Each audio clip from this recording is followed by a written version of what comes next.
Nous allons travailler dans cette partie sur la dérivée de la fonction inverse et son application.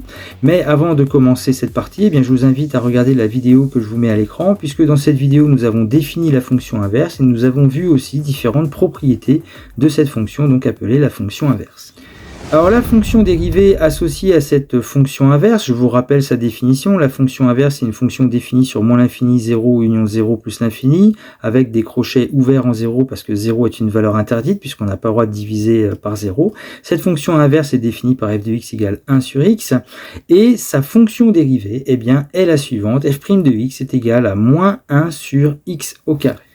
Alors cette fonction dérivée va nous permettre de retrouver les variations de notre fonction inverse, variations qu'on avait observées d'ailleurs dans la vidéo que je vous ai montrée. Alors pour obtenir les variations d'une fonction, eh bien on étudie le signe de notre fonction dérivée associée à cette fonction inverse. Donc f de x c'est 1 sur x, la fonction dérivée f' de x c'est moins 1 sur x carré. Et pour ce qui est de l'application en fait de la fonction dérivée par rapport à la fonction f, eh bien je vous invite à regarder la vidéo que je vous mets à l'écran, puisque dans cette vidéo on a rappelé l'application des fonctions dérivées pour l'étude des variations d'une fonction. Et donc on rappelle que pour obtenir les variations d'une fonction f, on étudie le signe de la fonction dérivée associée. Or, dans notre fonction dérivée associée à la fonction f, nous avons f' de x qui est égal à moins 1 sur x au carré. Or, on rappelle que 1 carré est toujours positif, donc 1 sur x carré sera positif, donc moins 1 sur x carré sera donc toujours négatif. Ainsi, sur l'ensemble de définition de notre fonction inverse, à savoir moins l'infini 0 union 0 plus l'infini. Nous avons donc une fonction dérivée qui est négative sur nos deux intervalles, moins l'infini 0 ou 0 plus l'infini. Ainsi, sur l'intervalle moins l'infini 0, puisque la fonction dérivée est négative, nous aurons donc une fonction qui est strictement décroissante. De la même manière, sur l'intervalle 0 plus l'infini, notre fonction dérivée étant négative, eh bien notre fonction inverse sera donc aussi strictement décroissante. Et on rappelle que en 0, eh bien on n'oublie pas de mettre la double barre qui signifie que 0 est une valeur interdite pour notre fonction inverse définie par f de x égale 1 sur x. Donc ainsi, l'étude du signe de notre fonction dérivée associée à notre fonction inverse, eh bien, nous a permis de retrouver les variations de notre fonction inverse. Je vous rappelle la représentation graphique qu'on avait déjà rencontrée dans la vidéo que je vous ai montré. On a bien une fonction qui est strictement décroissante sur l'intervalle moins l'infini 0 et aussi strictement décroissante sur l'intervalle 0 plus l'infini. Et donc je rappelle que en 0, il n'y aura pas d'image possible pour cette fonction puisque eh bien, 0 est une valeur interdite pour notre fonction inverse.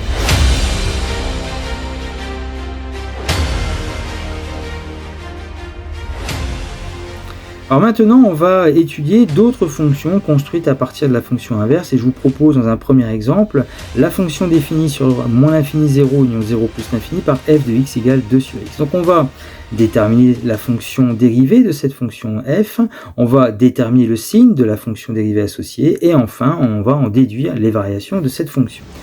Donc pour la première question, nous devons déterminer la fonction dérivée associée à cette fonction f de x égale 2 sur x. Alors cette fonction f définie par f de x égale 2 sur x a la particularité de faire presque apparaître la fonction 1 sur x dont on connaît la dérivée, je vous rappelle, on vient de la voir, la dérivée de 1 sur x c'est moins 1 sur x carré. Oui mais là c'est pas 1 sur x, c'est 2 sur x. Donc comment faire référence en fait à cette fonction inverse 1 sur x? Et bien en disant, par transformation à l'aide des règles sur les fractions, que 2 sur x eh bien, est égal à 2 fois 1 sur x. Et là on fait apparaître notre fonction inverse. Donc f de x étant égal à 2 fois 1 sur x, eh bien les règles sur la détermination des fonctions dérivées, qu'on a revues d'ailleurs dans la vidéo que je vous mets à l'écran, que je vous invite à regarder si vous en avez besoin, eh bien la fonction dérivée f' de x sera égale à 2 fois moins 1 sur x carré, puisque moins 1 sur x carré c'est la fonction dérivée associé à 1 sur x, et 2 fois moins 1 sur x carré, eh bien ça nous fait 2 fois 1, ça fait 2, on va laisser le moins devant, et on obtiendra f' de x est égal à moins 2 sur x au carré. Remarquez toujours que le multiplicateur constant ici qui est égal à 2, on n'y touche pas lorsqu'on détermine la fonction dérivée. C'est pour ça qu'on obtient 2 fois moins 1 sur x carré, ce qui donne moins 2 sur x carré pour fonction dérivée associée à notre fonction f. Dans une deuxième question, déterminons le signe de f' de x. Et bien comme on vient de voir que f' de x est égal à moins 2 sur x carré, 2 est positif, x carré, un nombre au carré, un nombre réel au carré est toujours positif, donc notre fonction dérivée sera strictement négatif sur l'ensemble de définitions proposées. Donc pour la construction des variations de cette fonction, nous avons une fonction qui est définie sur moins l'infini 0, union 0 plus l'infini. 0 est une valeur interdite. Je rappelle pourquoi 0 est une valeur interdite, tout simplement parce que si vous remplacez le x par 0, 2 divisé par 0, ça n'existe pas. Donc pour 0, eh bien, on mettra donc une double barre. Maintenant, au niveau du signe de notre fonction dérivée, on vient d'établir qu'elle était négative sur moins l'infini 0 ou 0 plus l'infini, et ainsi, la fonction f donnée est strictement décroissante sur moins l'infini 0 et la fonction f est strictement décroissante sur l'intervalle 0 plus l'infini.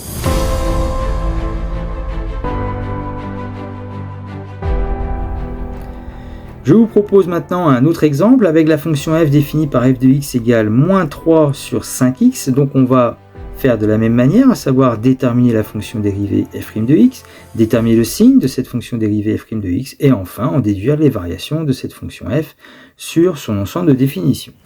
Alors pour déterminer la fonction dérivée associée à notre fonction f, définie par f de x égale moins 3 sur 5x, eh bien on va faire apparaître notre fonction inverse, dont on connaît la dérivée, la dérivée d'un sur x c'est moins 1 sur x carré, mais ici c'est pas 1 sur x, c'est moins 3 sur 5x. Comment faire apparaître 1 sur x? Eh bien on va utiliser une règle sur les fractions en disant que moins 3 sur 5x est égal à moins 3 cinquièmes fois 1 sur x, parce qu'on rappelle que quand on multiplication une fraction avec une autre, on fait 3 fois 1 ça fait 3, et 5 fois x ça fait 5x. Donc f de x est bien égal à moins 3 cinquièmes fois 1 sur x. Donc on a ici la fonction inverse, moins 3 cinquièmes étant un coefficient multiplicateur constant, la fonction dérivée f' de x est égale à moins 3 cinquièmes, on n'y touche pas en fait au moins 3 cinquièmes, et multiplié par la dérivée de la fonction inverse, c'est-à-dire moins 1 sur x carré. Et après, eh bien, moins par moins ça fait plus, et 3 fois 1 ça fait 3, et 5 fois x carré ça fait 5x carré. Donc notre fonction dérivée ici est f' de x égale 3 sur 5x au carré. On va donc en déduire le signe de notre fonction dérivée puisque son expression est la suivante, f' de x est égal à 3 sur 5x au carré, oui mais 3 est positif, 5 est positif, x au carré est positif, donc f' de x est strictement positif. Et comme f' de x est strictement positif, on aura donc les variations suivantes, donc ne pas oublier dans le tableau de variation d'indiquer la double barre en 0 puisque c'est une valeur interdite, nous aurons une fonction dérivée qui est positive sur l'intervalle moins l'infini 0 ou sur l'intervalle 0 plus l'infini, et ainsi la fonction f est strictement croissante sur l'intervalle moins l'infini 0, et la fonction f est strictement croissante sur l'intervalle 0 plus l'infini.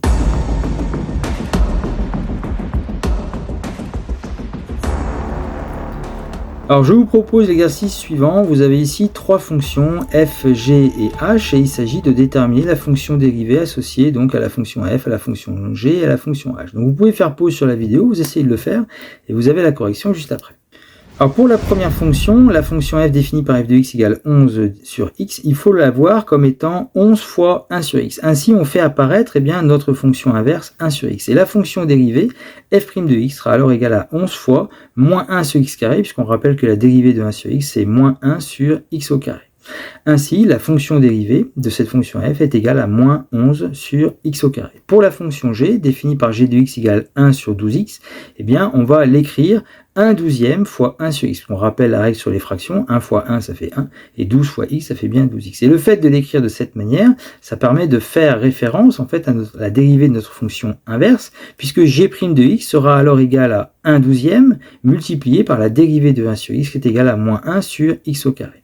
Et on obtient ainsi moins 1 sur 12x carré pour la dérivée de notre fonction g. Et pour la fonction h, définie par h de x égale 3 sur 8x, eh bien, elle va s'écrire 3 huitièmes fois 1 sur x, puisque 3 fois 1, ça fait 3, et 8 fois x, eh bien, ça fait 8x. Ainsi, la fonction dérivée associée à la fonction h est h' de x égale 3 huitièmes multiplié par moins 1 sur x au carré, qui est la dérivée de 1 sur x, et ce qui nous donne donc moins 3 sur 8x au carré.